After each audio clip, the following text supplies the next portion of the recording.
কারফিউর রাতে শুনশান গোপালগঞ্জ, দেখা যায়নি ব্যাপক তল্লাশি ও চেকপোস্ট, জোরদার করা হয়েছে নিরাপত্তা ব্যবস্থা।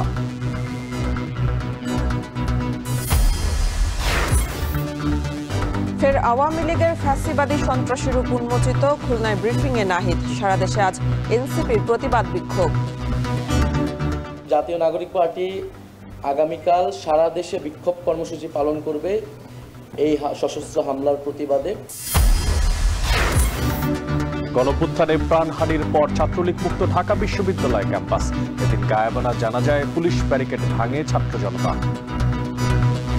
কফিন মিছিল এবং গায়েবানা জানাজা, ভাই এটা বললেন যেটা ভালো আইডিয়া। তারপর ওনারা নিজেদের মধ্যে ডিসকাস করলেন এবং সেম ওনারাও বাকি যারা সবার তো আসলে আন্দোলনের সমান ভাবনায়। তখন ভাই গেটের উপর দিয়ে আমাদের কিছু যে সাদা কাপড় দিয়ে দেন, যে অন্তত লাঠি কিংবা ইটের উপর এটা দিয়ে কফিন সাজায় তারপরে জানাজাটা কমপ্লিট করো।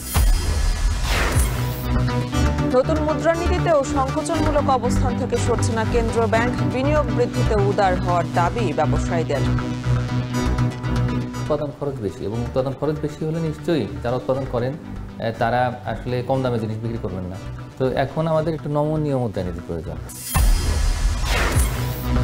এবং মশক নিধনে গেল অর্থ বছরে 23 কোটি টাকা বেশি বাজেট পেলেও সুফল মেলেনি ঢাকা উত্তরে। প্রতিফলন নেই মাঠ পর্যায়ে।